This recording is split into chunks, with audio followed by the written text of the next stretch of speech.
Picked up a new toaster today. No, not a brand new one. Well, obviously. A fairly old one.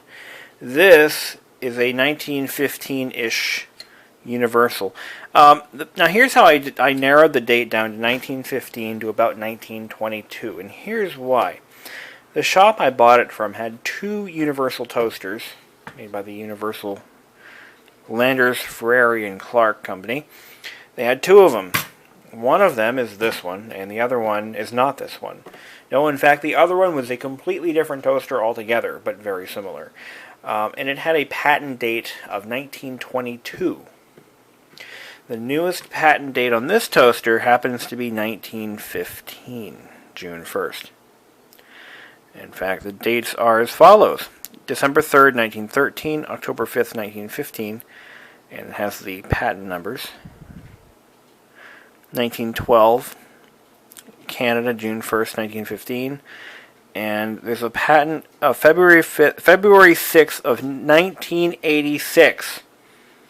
I imagine that is a typo of the worst kind.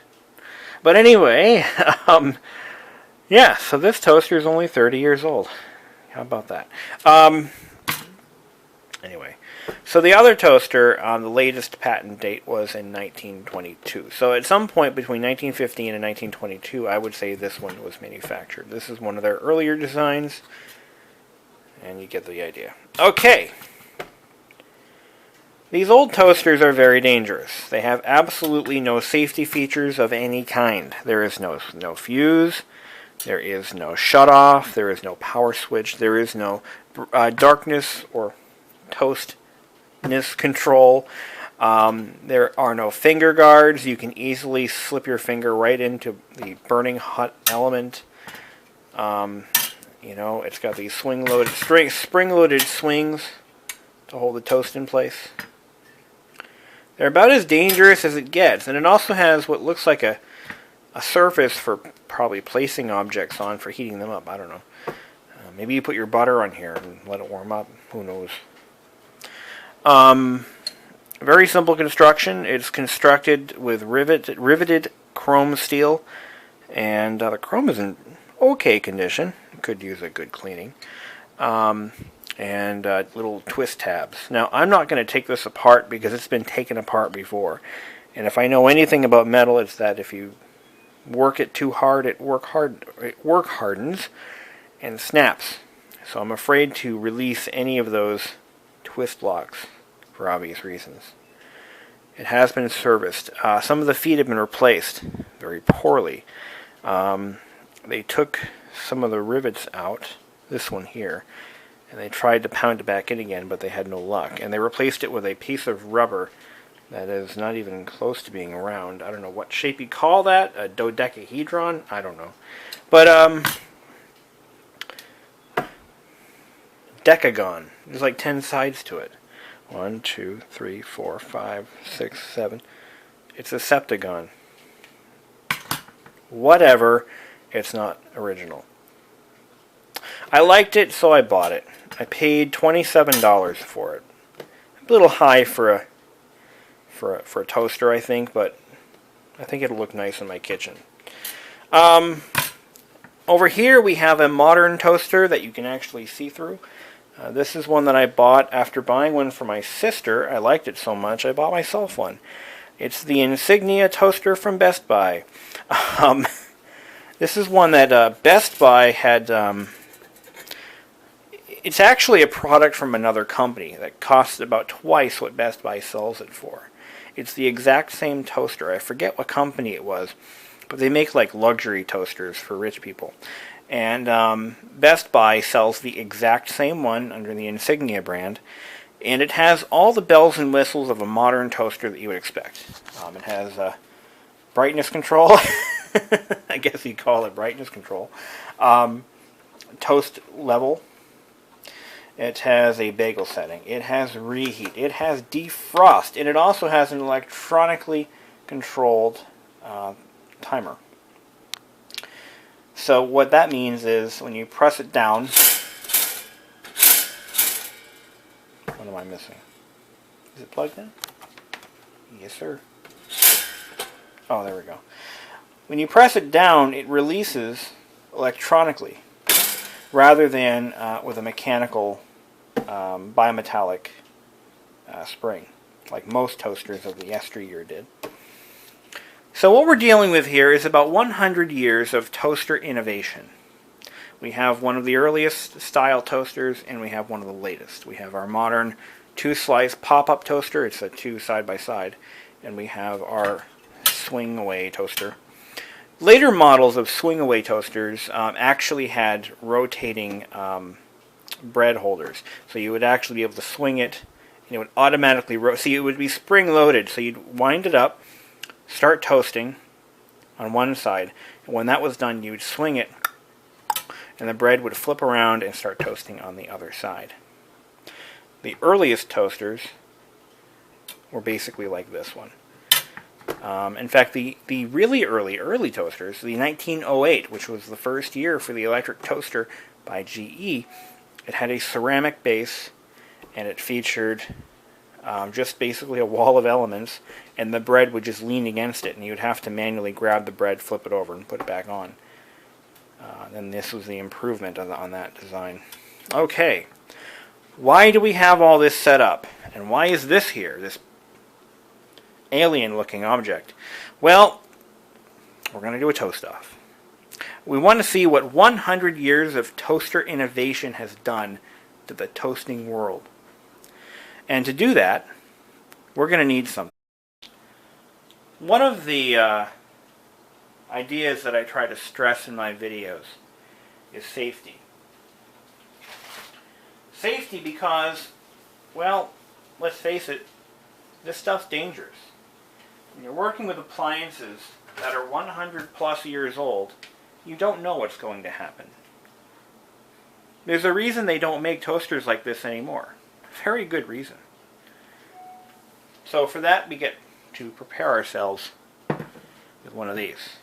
I've been dying to use this. I paid good money for this thing, and by God, I'm going to use it. Hopefully not today. Hopefully never, actually.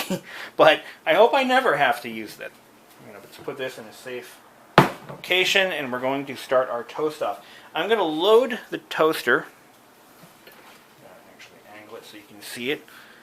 Alright, we're going to load it up with bread. And we're going to set it to, oh, I don't know, let's set it to 5. See, it is a 7, do 4.5. No, let's do 3.5. Set it right in the middle. Then we're going to load the bread into our swing-away toaster.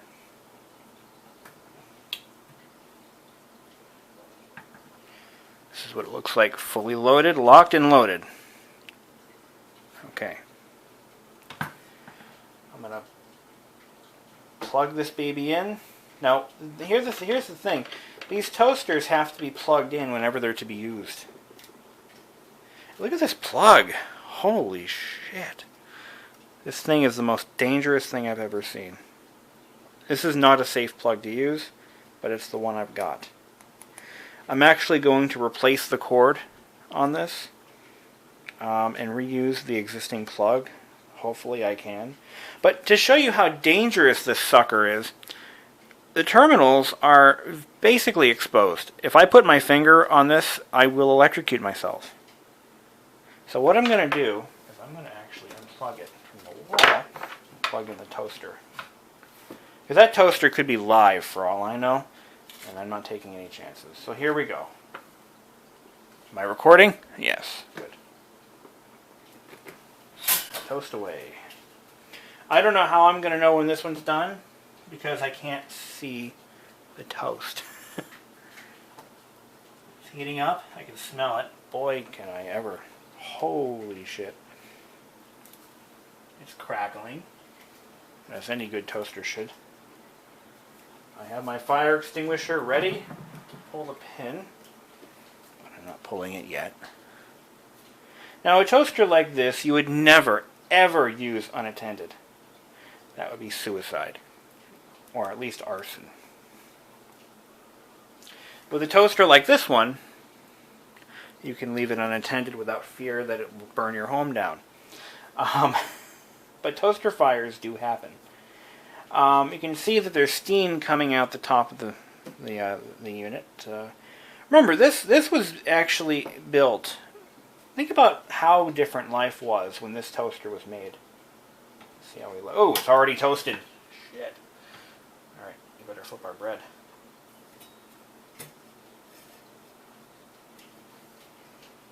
This is how it's done, baby.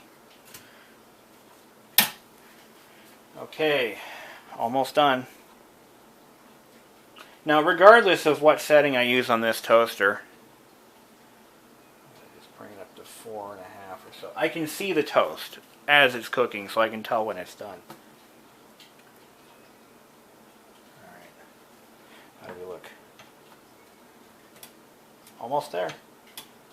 Almost there. The elements are not red hot at all. Yep, we're done. Now that right there, folks, I have to, come on, baby. All right, that's done. It's actually burning. Look at that, folks. That toaster is done. Done. This one, nope. Not even close. So let's wait for this modern appliance to do its job. Did anyone time that? Because I didn't. Oh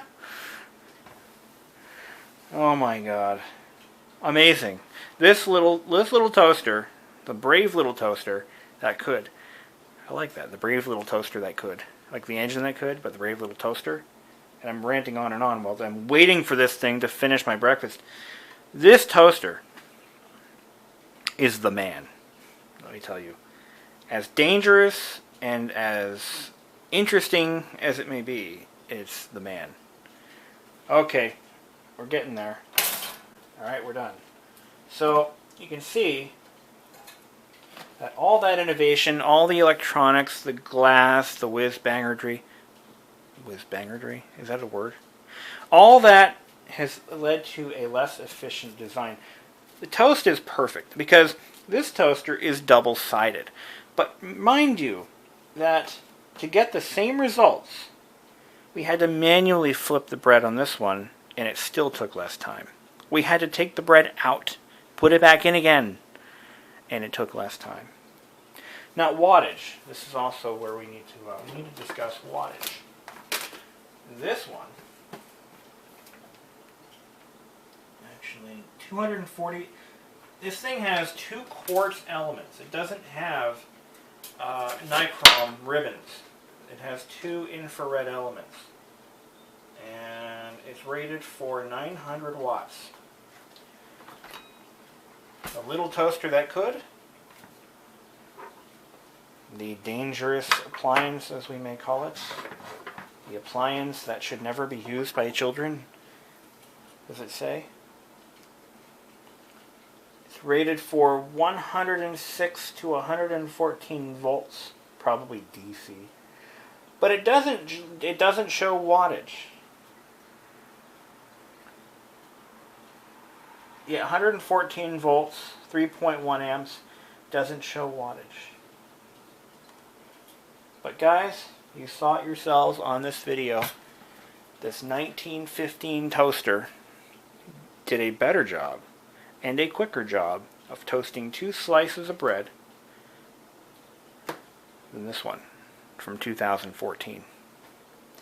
99 years of innovation, and what have we gained?